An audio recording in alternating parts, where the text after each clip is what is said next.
What? Jennifer Gilbo, riding in Shoel Mahmoud's car, when out of nowhere, she appears to snap, lunging at the Uber driver, dousing him with pepper spray. Shoel picked up Jennifer and a friend on West 46th Street, but when they got to 65th and Lex, things quickly went south early Wednesday morning. What?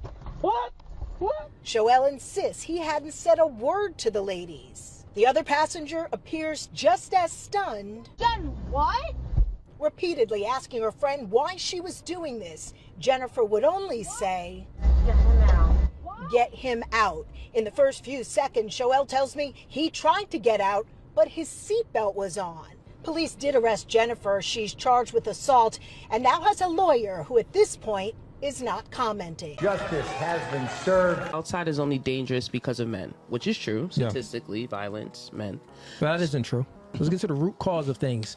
Manipulation happens when you focus on the effects and you don't go to the cause. So the root of it is that without a man and you were just here, you would have been eaten by a lion, a tiger, and bear. And guess what? If the lions and tigers and bears didn't get you, you wouldn't have the ability to gather enough calories for you to last. Because a woman can't manipulate the world how a man can. So let me explain to you how a world would operate with only women and only men. When men get together, we know, oh, he's stronger here, he has this skill here, he got this. Let the best person work this skill, and that creates a hierarchy from top down. When a women get together, what you think about, you're all emotional. So you're tiptoeing all the time and you're looking at the sensitivity levels in this woman and that woman because you know that you are sensitive. So what you do is you start looking at everything in an egalitarian sense to equalize everything. You get two, you get two, you get two, you get two. The men don't operate like that. Did you do enough to get two? If you ain't do enough, you're not getting two. You get zero. Put in that work and then you get that. This is why on the Survival series, men, they was cleaning water fast, building fires fast, because they created that hierarchy. They put the best person in position first. The women, they was trying to do everything equal and by committee, so they couldn't create any order and any structure. The world wouldn't be safer without men. Nature killed more people than any wars and anything you can never imagine. And men, we built infrastructure to protect the woman from nature. And nature, in its rawest form, is chaos. Gentlemen, it's time to put an old feminist argument to rest. The argument that men are the source of violence on this planet, while women and all the Disneyland animals are just trying to get along. In the book of feminism, if they ever bothered to write a coherent one, history would go a bit like this. Once upon a time, women were all sexually fluid angels, cultivating and nurturing things with the cute grizzly bears and alligators that wanted nothing but cuddles and affirmations. Then, from the earth sprung man, who burned everything down and captured women, fighting beasts and turning them hostile, producing a dystopia with no rights and resources for everyone. Not my best work, but you see what I mean, right? They do this by highlighting imprisonment, domestic violence stats, and whatever else they can manipulate to propagate the lie. Men, evil. Women, good. And yet, now that women are in the workforce, cosplaying as vital participants in their socio-political landscapes, a new pattern has emerged. And it's one that Manguide and many others have been presenting for years. Just take a look at this evolving story called Female Fugitives. Why is pink-collar crime on the rise? And I think you'll see what I'm getting at here. Of course, it starts by punching at men. But now even the feminist media can't ignore the facts. Men commit more crimes than women do. A lot more. This holds true over time and across cultures. In America, the incarceration capital of the world, more than 2 million detainees, males comprise 93% of the prison population. These numbers, they just don't add up. Men also account for 73% of all arrests and 80% of those charged with violent crimes. This disparity between the sexes is particularly stark when it comes to murder. 90% of the time, the ones who do the killing are men.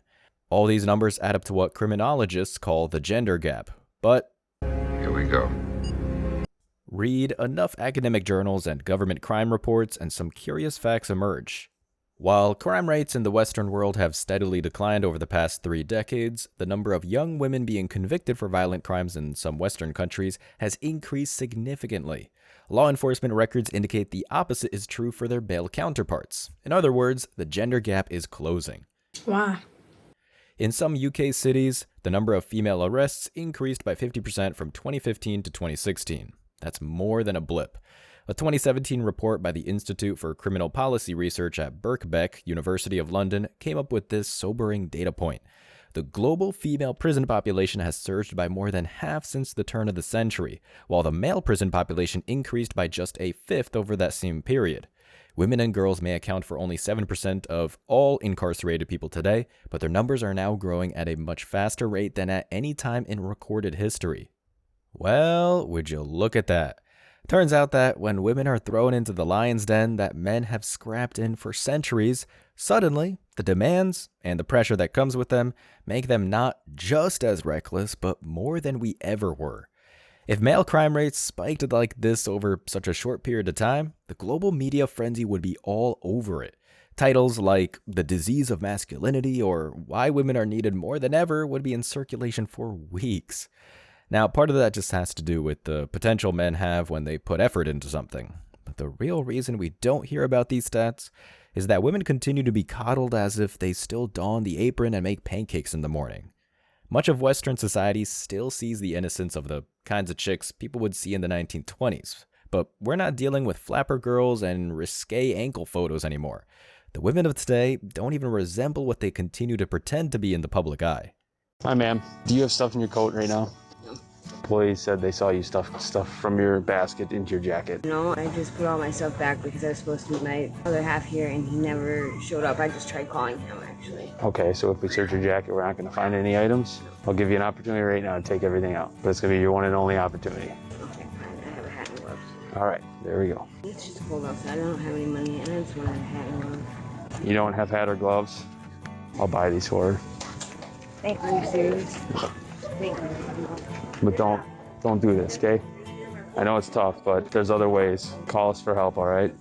Oh, sure, when a man does it, it's smutty. But if a woman did it... So who's the head honcho here? You tell me! Come on, kiss me! Kiss me! And tell me who's the head honcho here! What, I'm not hot enough for you?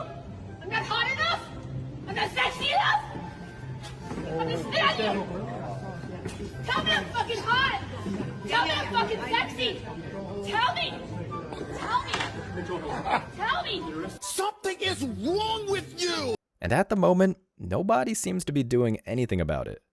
If a man were in one or both of these scenarios, he'd be punched, tased, chained, and God knows what else. But the system still treats women differently in Western countries, because the distant past still shields them from what they are today.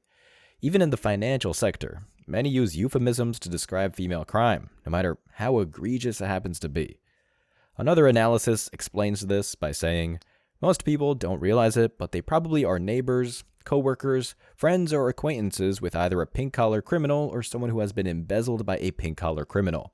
A pink-collar criminal can be a PTA mom, your dentist office manager, and yes, even someone's grandma. The statistics on pink-collar criminals are alarming. According to the FBI, male embezzlers have increased only 4% since 1990, while pink-collar criminals have increased over 40% during that time period. While the rise in crime on the side of men and possible reasons can be negated by population growth and other common factors, a 40% increase can't. It's a development that would make any rational person look over the data and do everything they can to understand why this has been so significant. But, as I said, the media turns a blind eye to this stuff because it doesn't serve the message that women are naturally pacifists, devoid of violence or corrupt intentions, even if the evidence is replayed constantly all around us.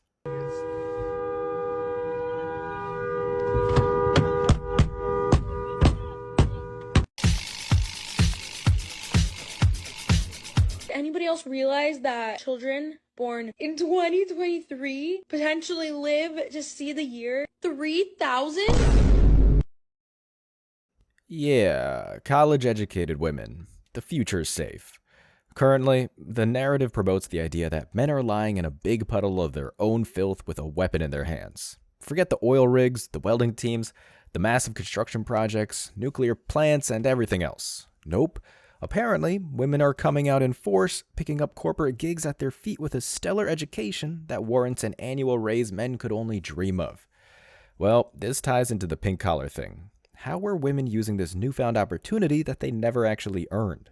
Kelly Paxton, a Portland, Oregon-based private investigator known as the Pink-Collar Crime Lady, says she isn't surprised that female arrest rates are going up. Women suddenly have the financial pressures that men have had for decades. They're the breadwinners in 40% of all households. If these women can't pay the bills, some will resort to committing crimes. How the tables have turned. The new crime trend hasn't gone unnoticed. The National Herald ran this story last month. Greek cops nab teen girl pickpocket ring in Athens. And here's a recent BBC News headline. Sharp rise in women caught carrying knives, up 73% in the past 5 years. Even Insight Crime, a not-for-profit that studies organized crime in Latin America and the Caribbean, is all in. One of their recent reports sounds like a Netflix elevator pitch. Female prisoners in Venezuela become cell block bosses to survive. Well, at least somebody's covering it. The only thing I see wrong with this, and most of the other articles that talk about women doing something crazy, is that they make it sound like they're the victims. Oh, did Lorena Bobbitt cut off her man's sausage? That's justice for you. Oh, did that chick just key someone's car? Looks like we have another cheater on our hands. Oh, did Cardi B drug random Johns, take advantage of them without protection, and steal their money? Man, things are getting rough out here. Sure glad she's in a better place. I mean, come on. Venezuela has collapsed horribly over and over in the last century, but you don't see articles documenting how men struggle to become cell block bosses to survive. It's this kind of crap that makes women do whatever they want, whenever they feel like it. It's why we now find situations like this everywhere on the internet, but never on the news. It's the disease we see everywhere, but those in power just refuse to talk about it. Why is it that when we describe a man as hysterical, we mean he's a funny, funny man? Yet when we describe a woman as hysterical, we mean she's hysterical. Why is that? I'll show you. Completely unhinged, and nothing legal to stand in their way. The article continues with, what's really cemented this pulpy women behind bars image in the collective conscious, though, is Crime Has No Gender, a controversial Europol campaign that launched last August. Are women equally capable of committing serious crimes as men? Reads the news release. The female fugitives featured on Europe's most wanted website prove that they are. Continue.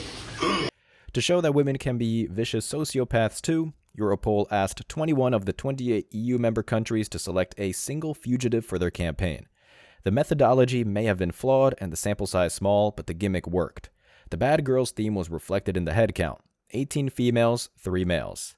Elena Petrovich, Russia, who trafficked 9 young women into Spain and forced them to work as prostitutes, made the list. So did Dorota Kazmierska, Poland, a 44-year-old femme fatale who killed her husband by shooting him in the head. Then there's Zorka Rajic, Croatia, a blonde desperado who works in sales, narcotics, psychotropic substances, firearms, munitions, and explosives. I could keep going on here, but I think you're starting to get the point. When women are discovered to be the bringers of crime and general destruction, much faster than men ever were, the journalists try and question the integrity of the studies. It's why we see a franchise like Star Wars stripped down with messaging and movies like Sound of Freedom that shed light on actual issues, burned by worthless critics on Rotten Tomatoes. Not only that, but when we see prison shows and movies regarding women, they're always shown in a positive light, victims of circumstance that are simply doing anything they can to survive. It's the same argument we see for LonelyFans girls. They grow up in a country with countless opportunities, but the primary excuse for debasing themselves is that the world is cruel and cold, only to spend this supposedly hard-earned cash on a trip to Bermuda for more content.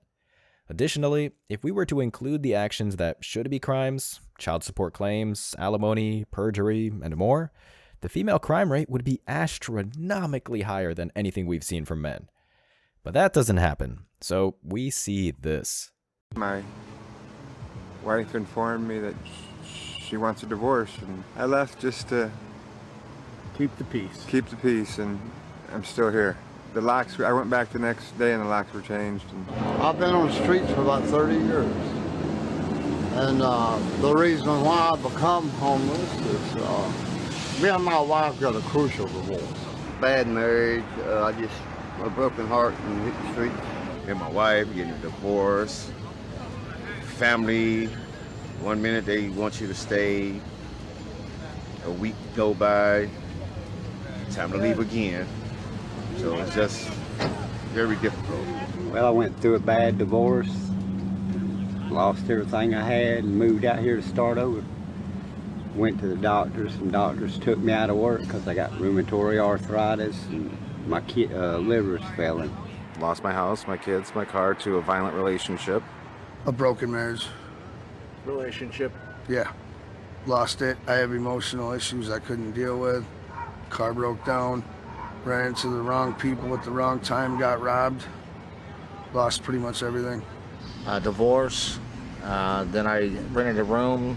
And then I came down with epilepsy and started having seizures. And the guy didn't want me there. And the next thing I know, I was in a assisted living house. Look, can we just talk for a minute? Is that how long it takes for Rick to trace my location? Come back, Morty. I miss you. You miss the old me. You miss someone that loved you so much you never had to love him back. How do you know I don't want to love you? Because I'm not sick. But the same can't be said for women. Not even close. Men, the system is against you. Those who run it are against you. And the Western women who claim to have fixed this civilization instead of harming it are against you. Knowing that, why the hell would you pay for it? Why would you focus your energy on endorsing an environment that locks up good men and lets dangerous women roam free? The silver lining? If you got to this point, then you're not. You know that time is a precious thing and that all of it should be spent on building yourself up, along with the family and friends that actually deserve it. The stats can't be buried forever. You just have to step back, let the digging commence, and eventually, all these women pointing the finger will realize that they have nobody to blame but themselves. As always, I wish you tremendous success. Now it's your turn. What do you think? Let me know your thoughts in the comment section below. Remember that if you leave the best comment, you'll get $5. Thank you so much for watching. If you found value in this video, hit the like and subscribe buttons, ring the notification bell so you don't miss out on future uploads, drop a comment, and share it. See you in the next video. Till next time.